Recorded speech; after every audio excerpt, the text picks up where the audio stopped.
Hello there! Welcome to the Saroy channel, wherever you are in the world, and so much love to each and every one of you. How are you doing? I do hope you're doing great. I'm doing fantastic, thank you very much.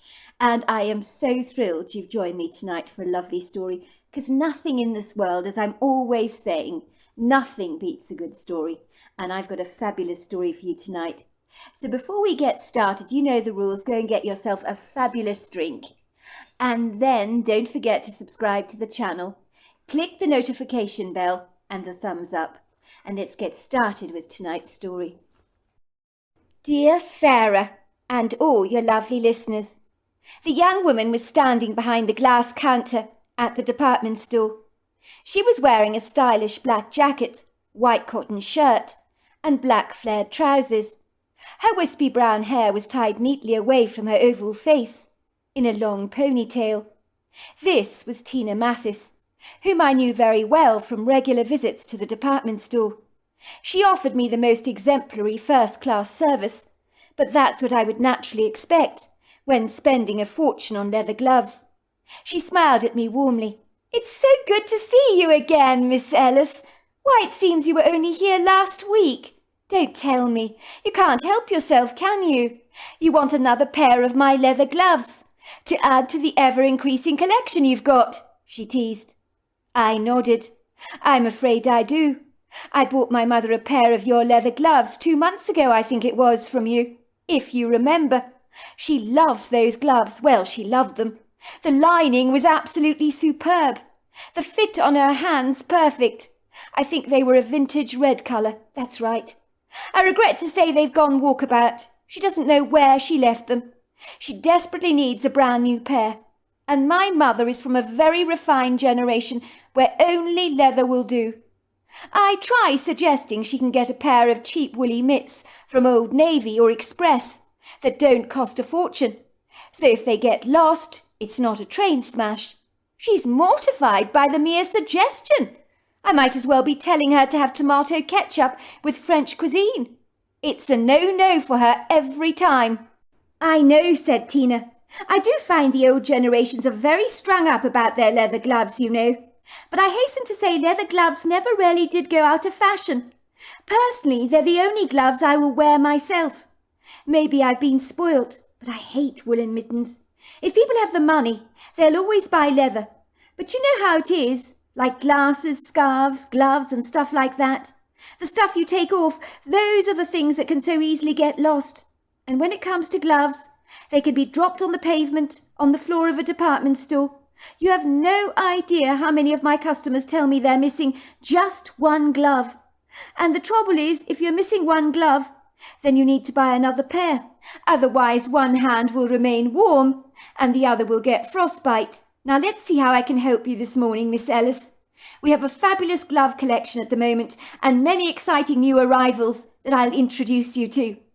Tina pulled out some beautifully presented boxes for me, wrapped in tissue paper, and showed me a vast collection of gloves. "Now we have this collection that's very popular in Harrods in London at the moment, and in Macy's they're practically walking off the shelves. They've had to place 3 more orders with the suppliers, I believe. That's the demand for these gloves. They're made in Norway by an up-and-coming illustrious designer who has a prominent influence in the fashion world, and they're exceptionally streamlined. Your mother has small hands, doesn't she? They could be a good fit for her." I examined the gloves. They were magnificent, but I knew the price tag would be equally as magnificent, but they were for my mother. I reminded myself of all the great things she'd done for me over the years. The stunningly overpriced dress she'd brought me for the prom, and the dashing car she'd purchased me for my 21st birthday. She was worth splashing out on. "Is that your husband over there?" Tina asked me, looking at me curiously. "I had no idea you were married, Miss Ellis. You're a lucky lady. He's a handsome man. Quite a catch. Very distinguished looking. If you don't mind my saying, he looks a little bit like a fish out of water in here," she giggled. "I think men loathe hanging around women's things in a department store. It puts them on edge. The worst is the underwear section, of course. They don't want to be misconstrued for being a pervert, even if they're trying to buy their wife a present. I see it all the time. It's quite endearing, really. I'm not married, Tina. That's why you call me Miss Ellis. That man is not my husband. But you're not married? I thought the way he was looking at you, it just seemed so familiar. You thought wrong, Tina. I have no idea who he is. Tina made a face and whispered, He keeps staring at you. I wonder what he wants. It's a pity, isn't it? He looks like such a gentleman, but he's obviously a creep, isn't he? I turned around and glanced behind me, and sure enough there was a man furtively hanging behind a long rack of women's hats, peering over at us with about as much subtlety as a rhino peeking through the undergrowth. He was hard to miss. He was over 6 foot tall, with brown spiky hair and hazelnut-coloured eyes, with attractive dimples on either side of his cheeks that could have been cute and even endearing if he hadn't been staring at me with such a fixated look that sent chills travelling down my spine. He was wearing a blue polo neck shirt and matching chinos and looked surprisingly debonair.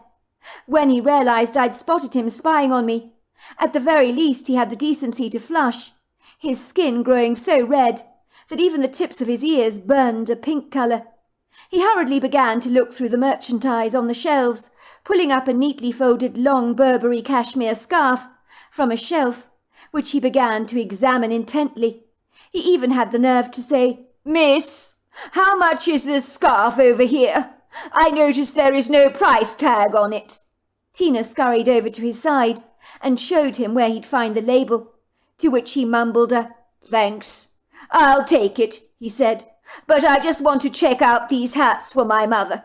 Tina nodded and returned to the counter with the customer's Burberry scarf in her hand, which she put to one side while she continued to attend to me. "I'm not sure he's remotely interested in the scarf, Miss Ellis," she whispered to me. "The scarf is an excuse. Still, it's a sale for me, so I'm not complaining. But he hasn't stopped staring at you, Miss Ellis." Tina was absolutely right. If this man was a private detective, he'd be an absolute disaster at his job. He'd seriously have no business whatsoever. He certainly didn't blend into his environment, but stood out like a pink chameleon that had forgotten to turn beige. "He's still watching us, Miss Ellis. He's pretending to look at stuff, but he keeps peeking over at us. Are you sure you don't know him?" "Of course I don't know him. I've never seen him a day in my life." "Just ignore him, Miss Ellis," said Tina. "He must be, you know, one of those weirdos." I roll my eyes in the back of my head. Let's not kid. He must be super weird. Tina folded up the exquisite vintage red gloves in the tissue paper inside the box, and then placed them in a very attractive paper bag, which she handed over to me with a warm smile. "It's been lovely doing business with you, Miss Ellis, as always. I do hope your mother enjoys her gloves. These ones are extra special, so make sure she knows that." "Don't I know it, Tina? They cost an arm and a leg." "But your mother's worth it, I'm sure, Miss Ellis," said Tina. "It's always a privilege to spoil our parents, is it not?" "You echo my sentiments exactly," I said. "Thanks, Tina." I grabbed my merchandise happily. "I hope I won't be seeing you too soon. No offence, of course. If I do, you'll know unequivocally that my mother's waylaid her gloves again." "Well, you know me, Miss Ellis. I'll never complain if I have another sale. It's those lost gloves that keep business booming for me," she teased. "Don't be cheeky, Tina," I said, grinning, turning around to give her a wink. I glanced around the shop, glad to see that the peeping Tom that had been spying on me was walking over to the counter with a woman's Burberry hat in his hands, obviously to go with the scarf he was buying. I brushed past him as quickly as I could, doing my level best to avoid any physical contact with him. He had given me the creeps, and I hoped to never see him again. I mean, honestly, talk about the brass nerve, hiding out in a woman's section in a department store so obviously, and spying on me glaringly. Only lecherous perverts did that, surely. It could have been worse, of course. Thank God he hadn't been spotted loitering around the lingerie section, or else I really would think he was a retrobate character, the kind of sleazeball that sniffs women's undies like a drooling dog. The thought made me recoil in disgust. I made my way down the escalator, and on observing the coffee shop on the second floor, I decided enjoying a cup of dark, bitter coffee might be a good idea. It always eased one's guilty conscience after parting with a sizable amount of money, to indulge oneself a little. It's ironic how we self-soothe ourselves like this. I've spent a fortune, therefore I need a donut. If my mother kept losing gloves like this, I might have to take up a second job. And if I was a donut devotee, maybe be forced to enroll in Weight Watchers as well, because I'd likely be rolling out of the department store like a bouncy beach ball. The thought of the coffee warmed my heart on this cold morning in late November. I didn't fancy going out into the freezing parking lot without something warm inside my stomach. That's exactly what I needed, I thought. The caffeine would be a great pick-me-up. And come to think of it, true to form, I was slightly peckish, but I intended to stand well away from any of the tempting sweet offerings that I could smell from the top of the escalator, along with the aromatic scent of coffee beans. I sat down on one of the comfortable upholstered chairs at a round wooden table and sighed with relief. It was good to sit down, relaxing my legs and back. I fumbled around in my purse awkwardly and pulled out my cell phone to glance at the messages. There was one message from my mother to remind me that she wanted vintage red gloves. "No more of this beige stuff," the message said. "I've had enough of beige to last an entire lifetime. I need something a lot more flamboyant. Besides, red gloves are much more difficult to lose." I tapped my cell phone in response. "Not to worry, Mum. I've got your vintage gloves in red, just like you wanted. You won't be disappointed." To which she responded, "Good girl." The waitress, wearing a pink overall with a name badge which said Sophie and a white apron, came up to me with a broad smile on her face. "What can I get you?" "A black coffee would be great, along with a slice of rye with crispy bacon and avocado. That would be lovely." "Coming up," she said, scribbling down my order. "I'll be back in a mo," she said, scurrying away. I glanced around the coffee shop briefly, where cardboard cutouts of teacups and kettles dangled from the ceiling, and across the wall, embossed in decorative golden scroll, were the words, "America's Finest Coffees." The coffee shop had a happy, contented vibe, as in the background you could hear the clutter and clank of cutlery, and the elevated, rhythmic trill of people's cheerful, upbeat voices. Much like myself, there were satisfied shoppers, seated at tables, armed to the nines with swanky-looking shopping bags that boasted designer labels. These bags were hanging on people's chairs or seated upright on the floor. People were enjoying coffees together, and most of them were indulging in something wickedly sweet, I noticed. I counted 6 women tucking into the most heavenly-looking sticky cinnamon buns. The delicious smell of freshly baked pastry and cinnamon wafted all over the coffee shop. It was so intoxicating, even a hardened dieter would have difficulty in turning their nose up to such delectable temptations, unless, of course, they genuinely were a saint. It proves my theory is absolutely right, I told myself. We need a sugar rush after indulging in a huge spend, where the figures in our bank account have taken a cruel beating, and the cash notes in our purses have suddenly lost weight and thinned out significantly. This is the kind of weight loss in life we could well do without. I continued to study the contents of my cell phone, when I suddenly sensed someone was staring at me. Please, not again. It was a prickly feeling that seemed to tickle me at the back of my neck. I needed this like I needed a hole in my head. I looked up to see the man whom had been spying on me earlier on, when I was buying the gloves from Tina. To my amazement, he gave me a warm, congenial smile, and sanguinely ambled over to me quite confidently, with an intrepid presumptuousness that took me right off my guard. Suffice to say, he dragged the opposite chair up from under the table where I was sitting, and put his designer bag, that I suspect contained the Burberry scarf and hat that he'd just bought, and said, "Do you mind dreadfully if I join you?" I wanted to say, "Yes, I do mind. Would you please leave me alone? Go away." But the better, polite part of my nature nudged me in earnest, reminding me that I needed to be civil.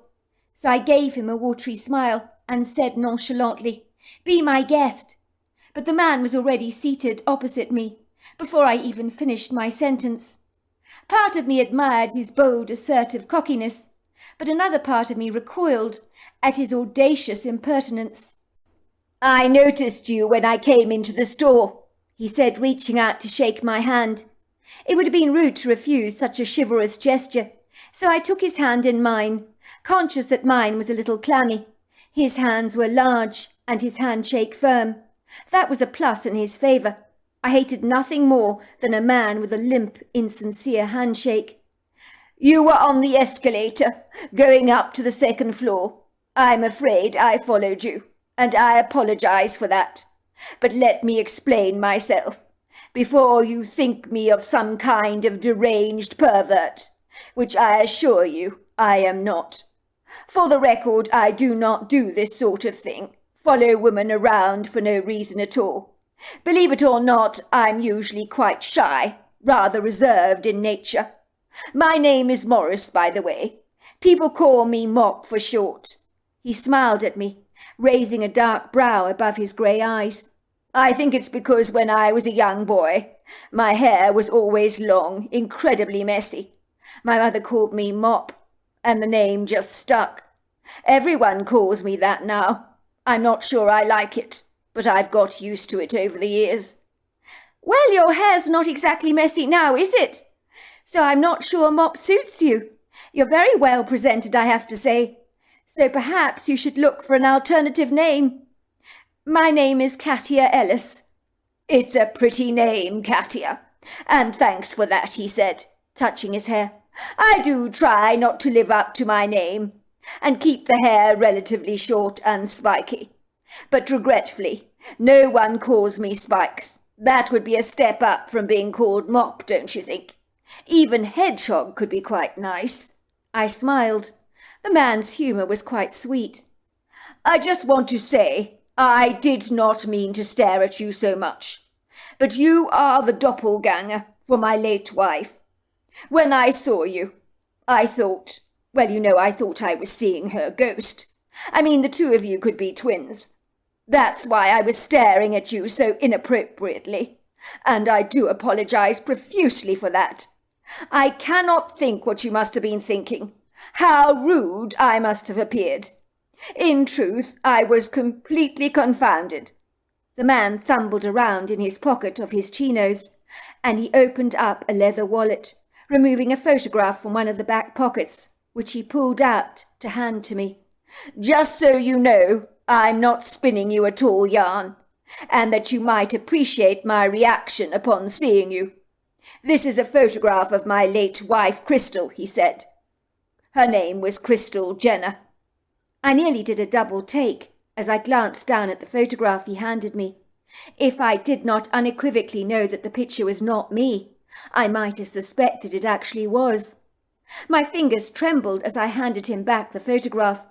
It was unnerving to see someone that could so easily have been myself staring back into the lens of a camera, who looked so much like me.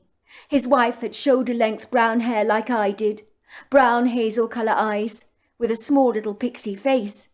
Even the way the woman smiled with a slightly lopsided crooked grin was exactly like me. "Now you can see what I'm talking about. Can you see the striking resemblance between you and my wife?" Morris asked me. "It's extraordinary, is it not? When I saw you, well, I nearly keeled over in shock," he said, grabbing his chin, and his eyes growing moist. "I thought you were her. I really did. Isn't it crazy? The likeness was uncanny, almost impalpable. And you dress like her, too. She always wore cashmere jumpers and smart pants like you do, when she was out and about on the town. At home, she was happy to lounge around the place in sweats. She liked to wear comfortable stuff." "Well, I suppose she does look a little like me," I lied. I didn't want him to know how shaken up I was about the photograph. In the circumstances, I could not blame him for staring at me. My father had died 3 years ago, and I wondered how I would behave if I saw someone looking identical to him wandering around a department store. Would I be able to stop myself from following the man around like a lapdog? Probably not. Not until I was absolutely certain it wasn't my father, even though he was long since dead. I could hardly blame this man, who'd lost his wife, to be gravitating towards me like a drooling dog. He probably missed her dreadfully, and being reminded of her so cruelly in another living soul who mirrored his wife could not be easy to digest. It was a piercing, sharp reminder of his loss. Life could be hard at the best of times, and being reminded of things we'd sooner not focus on, well, that was tough, wasn't it? I admitted to myself I'd been unkind about this stranger, jumping to conclusions about him that were unjustified. By all intents and purposes, he was probably a decent human being, wounded by the blows that life had dealt him, like most of us that have our little crosses to bear. A little? Are you joking? When Crystal was alive, I remember she told me once that she had read somewhere that everyone in the world has a double, but I never believed that for a moment, until now. But I'm looking at my wife's double. It's a pity you two never got to meet. I think you would have been convinced that in some way you had to be related. I'm really sorry to hear about your wife. How... He studied me through his steely grey eyes. You mean how did she die? I nodded and shook my head solemnly. Oh, I'm sorry. Oh, don't worry about me. It's none of my business. It really isn't. I shouldn't have asked. It was a hit and run. A car just ran over her, he said. I could see the sadness flicker in his eyes, and my heart leapt in my chest in empathy. The man was no creep, but a grieving widow, who was pining after the loss of his beloved, and seeing me, almost a replica of his own wife, must have punched the wind out of his sails, and for that I almost regretted coming to the department store today. I had been a catalyst that had ripped off the plaster of an old wound and made it bleed all over again. I gasped, locking my hands over my mouth. I'm so sorry to hear that. That's terrible. Did they find out who killed her, or did the offender get away? The man nodded bleakly. 16-year-old boy he was, drunk out of his skull. His girlfriend had broken up with him. He was heartbroken. He drank his parents' entire liquor cupboard and drove around town highly intoxicated. He actually drove into someone's wall, which was fortunate as others might have been randomly killed by him. Thankfully he was unscathed, which was miraculous in itself, although his car was a complete write-off. The young man was rushed to hospital, nearly died himself. He had to have his stomach pumped. The alcohol in his system could have killed a rhino, I was told. I actually felt grievously sorry for him. But I'm sorry, when you're drunk, you don't get into a car and drive, do you? No, you don't, I reflected. But you know how it is, especially when you're young and callow and not emotionally mature. Dealing with hurt is a greater challenge then. Not that I'm standing up for the 16-year-old boy, of course, but when you are very, very sad, and on top of it all still so young and innocently naive, you do so many stupid things, don't you? I remember when my first boyfriend broke up with me when I was 16 years old. I was a complete mess, I was. I broke a couple of my mother's best crystal vases. She never forgave me for that. I just threw them on the floor and smashed them in the cold light of day. I'd never have reacted so adversely in normal circumstances, but my grief, it was so profound. I lashed out in anger, and the vases were in the firing line of my wrath. I know it was a stupid thing to do, to pick up an object that had no connection to my loss, but I needed to lash out at something, and I took it out on those vases. It was like a pressure cooker of frustration was building up inside of me, and I didn't know how to handle the pain. I've never done anything like that before or since, but my heart was broken. I felt completely decimated, as if someone had flung a wrecking ball at my life. I never thought I'd get over Nicholas Sedgerow. That was his name. Needless to say, my mother was livid. I had destroyed her water-fed crystal vases. She never let me forget that either. In the end, I bought myself a punching bag. I put my boyfriend's face on it and punched it until I was exhausted. And 3 weeks later, my boyfriend came crawling back out of the woodwork, begging me for forgiveness, telling me he'd made a dreadful mistake and that he didn't fancy Alison Bonnet after all. It was me he wanted and me he loved, and he wanted me back. And let me guess, you told him to take a leaping jump, said Morris, unable to disguise the amused twitch at the corner of his mouth. I laughed. Something like that. I think after someone dumps you, it's hard to let that go. Maybe I'm too proud. Forgiveness is probably an issue for me. My boyfriend had dumped me for someone else. And how do you ever get over that? It eats away at you. And if he's done it to you once, well, he's likely to do it to you again, if he's tempted enough. I can be quite proud, and that's probably my quintessential problem. I was offended that he had left me for someone else. Suffice to say, I have no regrets on that score, that we never got back together again. I was privately realizing, as I was talking to Morris, that I was sharing too much with the stranger. I didn't want to give him the wrong impression, or make him falsely assume I was interested in him, but he was easy to talk to, and I kind of liked him. Here we are, said the waitress, your tuna and bacon on rye, and your coffee, she said, putting it in front of me. I'll have the same, said Morris.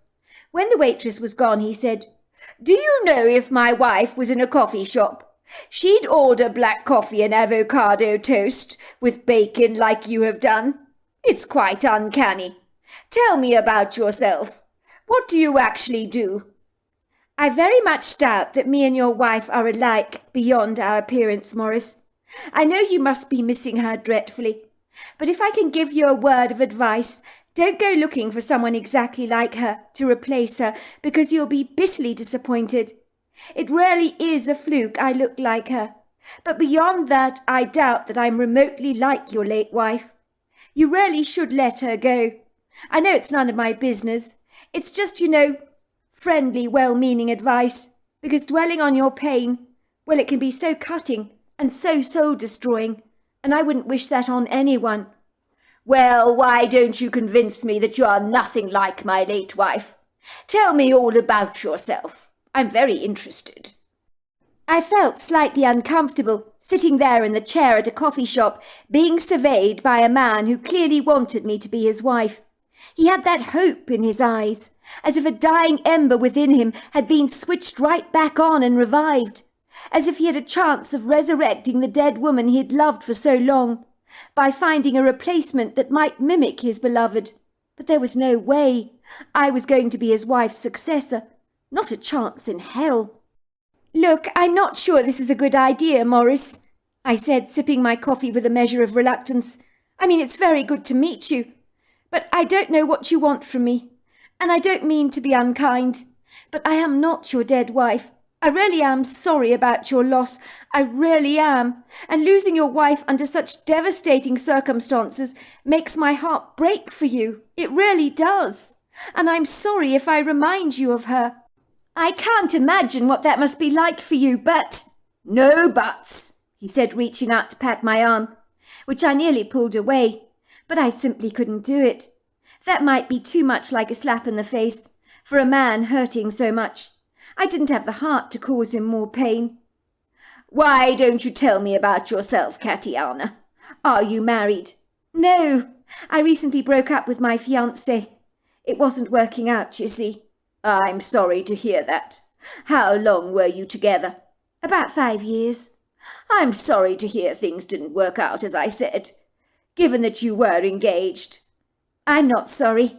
I'm glad things went pear-shaped, actually. We weren't right for each other, you see, but we never admitted it to ourselves. But just so you know, I'm not looking for a relationship. Well, neither am I, said Morris. My wife's death cut me to the quick. I don't think I shall ever marry again. I miss her dreadfully. You can't replace someone like that. My friends keep telling me to meet someone else, and even if that person does not tick all the boxes for me, that it shouldn't be a train smash, that I should be willing to just settle, so that I don't have to be alone for the rest of my life. But I refuse to settle. I would rather live alone, and I think that will ultimately be my fate. And you know what? I'm all right with that. I've accepted it. I consider myself to have been so privileged and fortunate to be married to Crystal. Such a wonderful woman, even if it was all too short. I know exactly what you mean. I agree with you about the not settling part. Relationships are never easy. After my dad died, well, my mother has never dated anyone since, and she doesn't want to either. She's quite happy living on her own, you know. She lives with my grandmother, and after I broke up with my fiancé, I moved in with them. I was meaning to move out, actually, but it got quite comfortable at my grandmother's place. It's the three of us together. It's fun living with 3 generations under one roof, and we all get along famously, so it makes sense we live together, like the Golden Girls, but in different generations, of course. My grandmother recently bought a cottage in the countryside, not far from here, and it's idyllic. She keeps chickens, owns a couple of ponies, even though she doesn't ride. She loves animals, you see.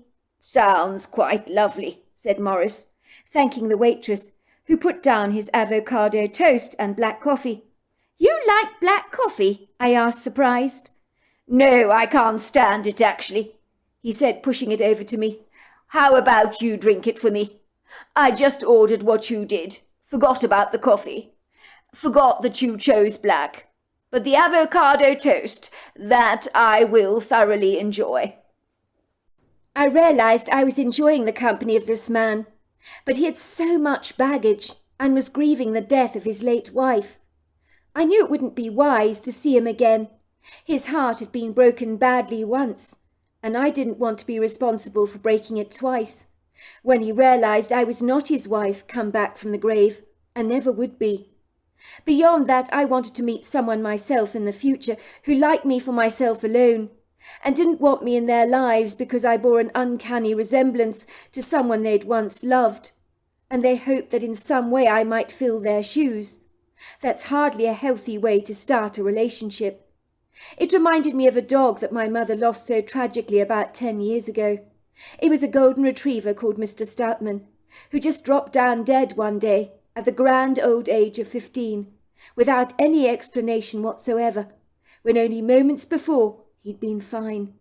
They never did find out what was wrong with Mr. Stoutman, but given his age, it was a good way for an old dog to die. It meant he never got to the stage where he had to be euthanized, which in itself was a remarkable blessing. My mother had been devastated, and then she found another golden retriever that looked exactly like Mr. Stoutman, whom she believed would replicate her deceased dog. But the physical similarities were the only thing those 2 dogs had in common. Don't get me wrong, the new golden retriever she owned, called Mr. Pickle, well, he was a legend unto himself, but he was definitely not a carbon copy of Mr. Stoutman. In the end, my mother had to wisely concede that every person, human being, animal and plant on this fabulous planet of ours is uniquely different, which is what makes us special. But carbon copies? No, they don't even exist. I would hedge a bet that the same is true of clones. I remember a while back they made a clone of Dolly the sheep. It was splashed all over the New York Times, but I unequivocally doubt that on the personality side of things that those 2 sheep were remotely alike. So I have to say I was wary of this man, sitting opposite me, who could deny to me until the cows came home that he didn't want a relationship with me. But there was no mistaking the hope I saw in his eyes. I could read his body language, and it was obvious to me that he was attracted to me. How did I feel about him? Well, I wasn't exactly sure. He was handsome enough and very attractive, with a fabulous sense of humour, but he carried such a large torch for his late wife. How could anybody hope to compete with that? And I didn't even want to try, and could you blame me for that? When am I going to see you again, Tatiana? He asked me eagerly, when I got up from my seat, hurriedly grabbing my fancy cardboard bag, and making mutterings under my breath that I needed to go. It was good to meet you, Morris, it really was. As I was saying, I'm so sorry about what happened to your late wife, and sorry for giving you a shock today, for reminding you of her. But I wish you all the best in the future, and I don't think seeing you again is a good idea in the circumstances. And besides, I'm not looking for a relationship myself. Morris pressed a card in my hand. Call me if you change your mind. I don't know about you, but I felt a definite spark between the two of us, which has nothing to do with you looking remotely like my wife. I want to assure you of that. I didn't believe him. I reluctantly took the card from him, tossing it into my purse, knowing full well that I'd never phoned this man. There were some ships that went past you in the night, and it was best to leave it that way. So there we are, that's the end of part 1. Part 2 is tomorrow night. Until next time, goodbye and good night.